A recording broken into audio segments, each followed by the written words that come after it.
Voici Actu Rémi, l'essentiel de l'actualité nationale et internationale. Aujourd'hui, jeudi 5 mars, l'actualité est dominée par l'escalade militaire au Moyen-Orient et par les réactions internationales. Au Canada, Ottawa organise des évacuations, pendant que le gouvernement Carney remanie l'appareil d'État et que la question de la sécurité publique revient à l'avant-plan. Géopolitique. La guerre entre les États-Unis, Israël et l'Iran entre dans un 6e jour, avec une intensification annoncée des opérations américaines. Washington affirme vouloir frapper plus profondément en Iran et dit que la guerre n'a que commencé. Les autorités iraniennes, elles, font état d'un lourd bilan humain, avec plus de 920 morts selon le ministère iranien de la Santé.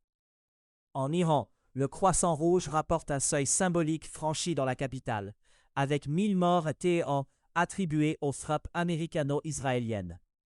Des habitants fuient la ville, selon des témoignages recueillis sur place, alors que les bombardements se poursuivent.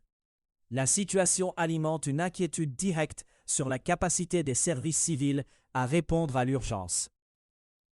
Sur le terrain militaire, les États-Unis disent avoir frappé plus de 2000 cibles depuis le début de la campagne.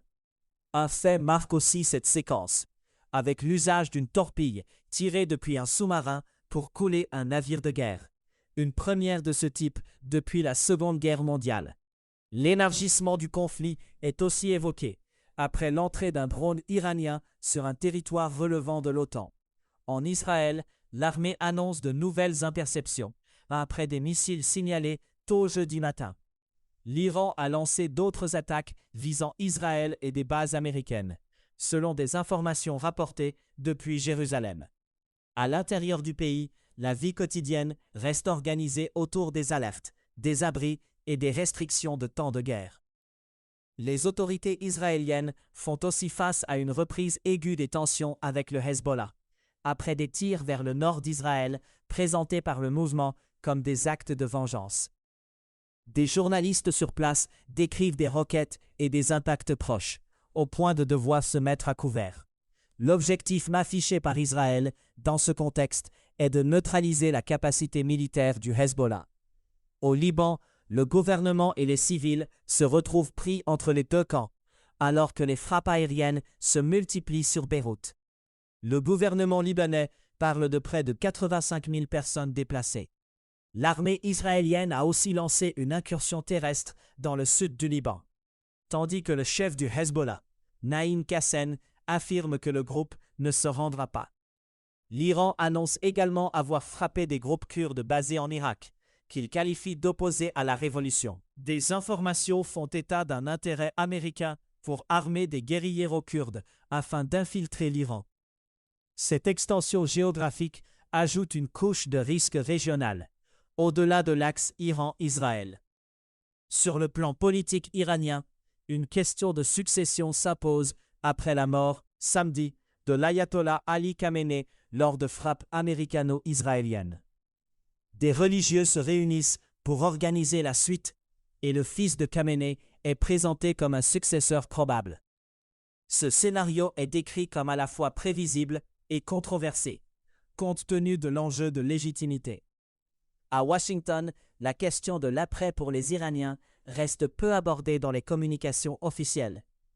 Des observateurs notent que les discussions publiques sur un changement de régime paraissent moins structurées qu'auparavant, malgré des propos antérieurs de Donald Trump. L'absence de réponse précise alimente des interrogations sur les objectifs politiques réels. Le Congrès américain s'est aussi prononcé en consolidant l'appui politique à la campagne militaire. Le Sénat a bloqué une résolution bipartisane visant à limiter les pouvoirs de guerre du président et a exigé une autorisation formelle pour poursuivre les hostilités. Ce vote donne à l'exécutif une marge de manœuvre plus large à court terme. Le département américain de la Défense diffuse par ailleurs des images des frappes, montrant notamment le destroyer USS Bainbridge lançant des missiles de croisière Tomahawk. Les images montrent aussi des décollages d'aéronefs depuis le porte-avions USS Gerald R. Ford. associée à l'opération appelée Epic Fury. La diffusion vise à documenter l'ampleur et les moyens engagés. Washington revendique également la mort d'un responsable iranien lié à une tentative d'assassinat visant Donald Trump en 2024. Le secrétaire à la Défense, Pete Hegseth, dit que cet homme dirigeait une unité d'assassinat de Trump et qu'il a été tué par l'armée américaine. Aucun détail supplémentaire n'est donné ici sur le lieu exact de l'opération. Dans les capitales étrangères, les réactions montrent des lignes de fracture au sein des alliés occidentaux. L'Espagne conteste publiquement l'idée d'un soutien généralisé des alliés de l'OTAN à la guerre. Et sa ministre de la Défense, Margarita Robles, dit ne pas partager cette lecture. Le Premier ministre Pedro Sánchez maintient son opposition malgré des menaces américaines de représailles commerciales.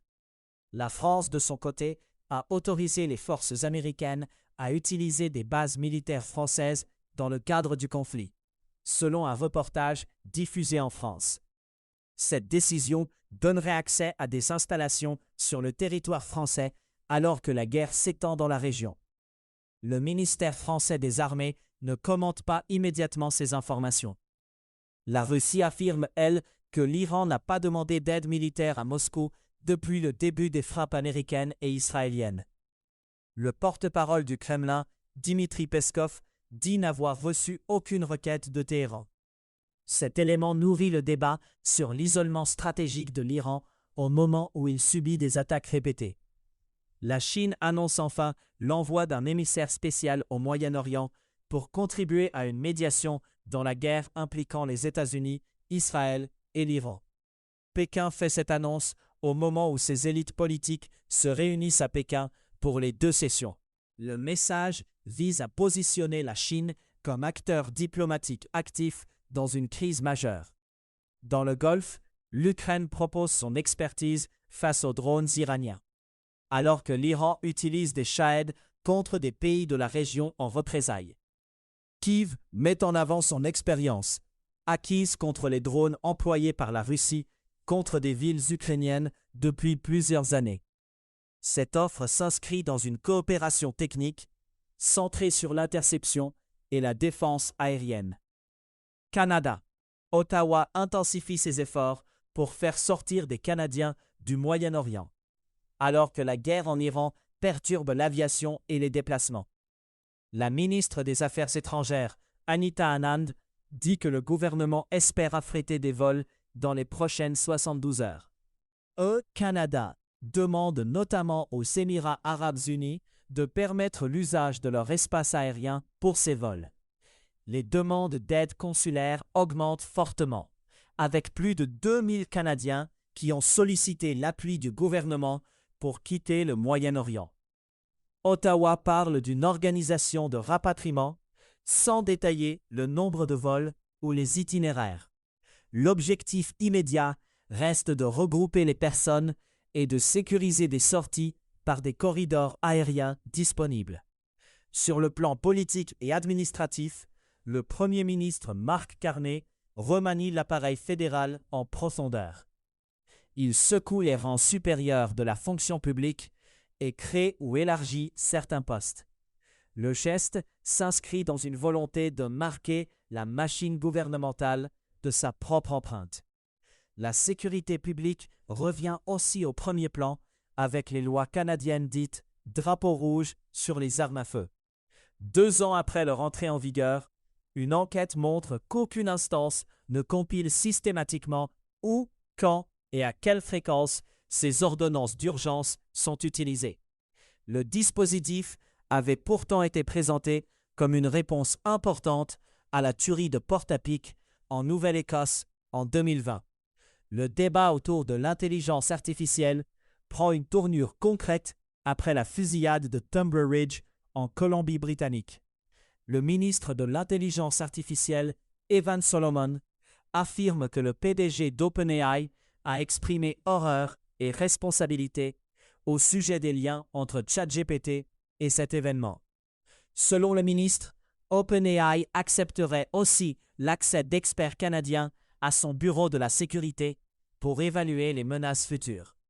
En Alberta, des experts en sécurité nationale jugent la province excessivement vulnérable à l'ingérence étrangère et à la désinformation en ligne. L'inquiétude vise particulièrement une éventuelle campagne référendaire sur la séparation prévue à l'automne. Les spécialistes estiment que l'Alberta n'est pas prête à gérer des opérations d'influence venues de l'extérieur. Science à Montréal, 2 études récentes du Centre EPIC de l'Institut de cardiologie de Montréal mettent en avant des résultats chiffrés sur le prédiabète et le diabète. Les travaux indiquent que la moitié des patients atteints de prédiabète ont renversé leur diagnostic en 6 mois.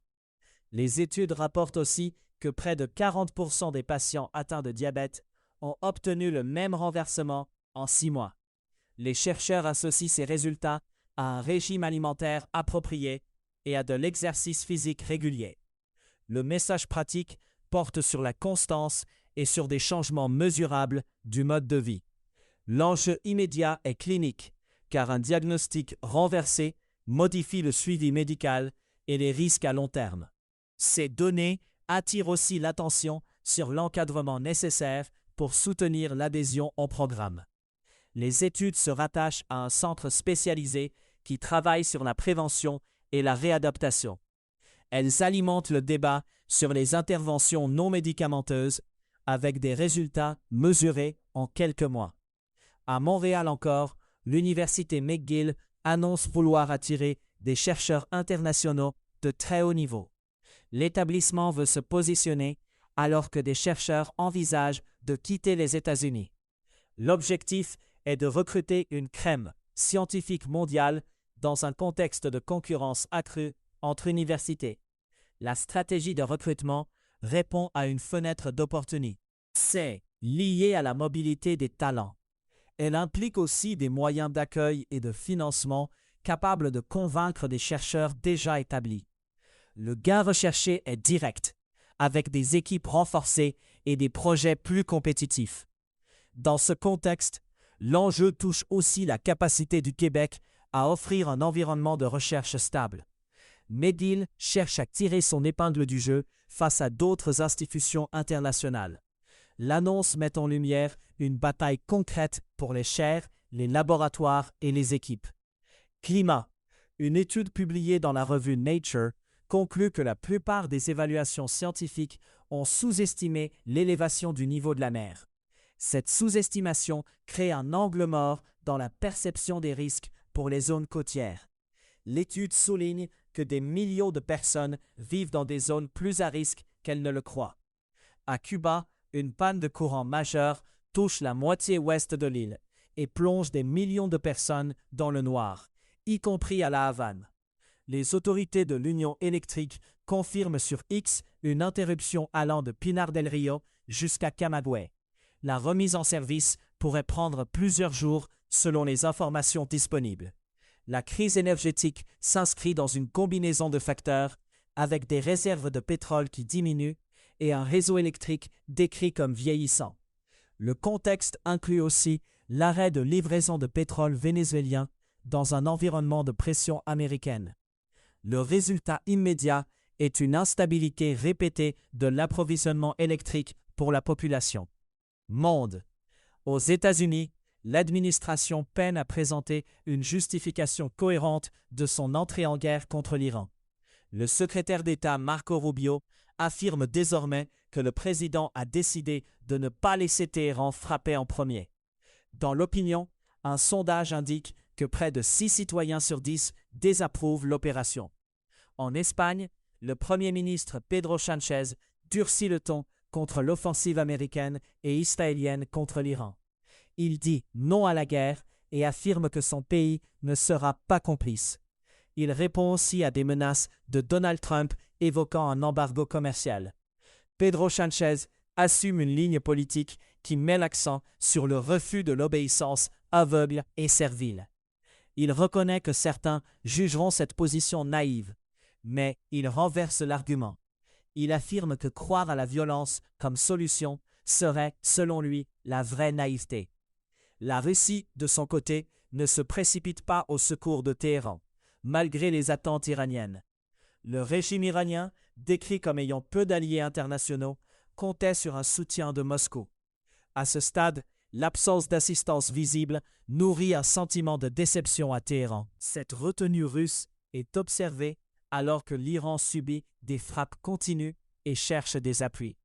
L'écart entre les attentes et la réalité a un effet politique direct sur l'image des partenariats iraniens.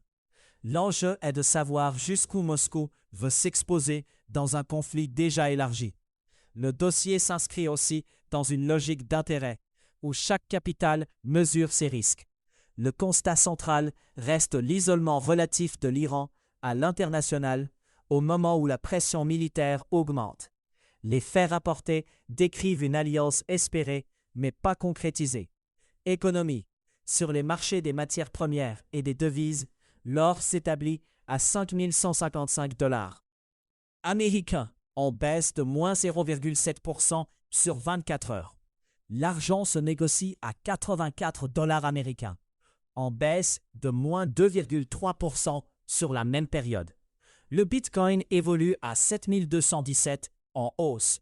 Le dollar canadien s'échange à 0,732 $ américains. La Chine fixe un objectif de croissance plus faible pour 2026, entre 4,5% et 5%. C'est la première fois depuis 1991 que la cible passe sous 5%. Pékin parle de situations complexes à l'intérieur du pays et à l'étranger. Les autorités chinoises évoquent une stratégie qui privilégie une croissance dite de haute qualité. Le pays cherche à s'éloigner d'un modèle trop dépendant des exportations. La cible annoncée arrive dans un contexte de crise immobilière et d'autres vents contraires domestiques. Aux États-Unis, une cour du commerce ouvre la voie à des remboursements de droits de douane pour des entreprises. La décision suit l'annulation de ces tarifs par la Cour suprême le mois dernier. L'effet attendu concerne des remboursements concrets pour les acteurs économiques touchés. Sur l'énergie, les analystes suivent l'effet possible de la guerre au Moyen-Orient sur le prix de l'essence aux États-Unis. Des experts disent qu'il est impossible de prévoir précisément la trajectoire à court ou moyen terme. Ils s'attendent toutefois largement à une hausse à court terme. Le prix du pétrole continue justement d'augmenter dans un marché nerveux face à la crise au Moyen-Orient. Des informations sur une attaque visant un pétrolier enregistré aux États-Unis dans le Golfe font grimper le brut de 3%. Le baril atteint 84 $, tandis que le prix du gaz commence aussi à monter. En Asie, les marchés boursiers rebondissent après plusieurs séances de fortes pertes.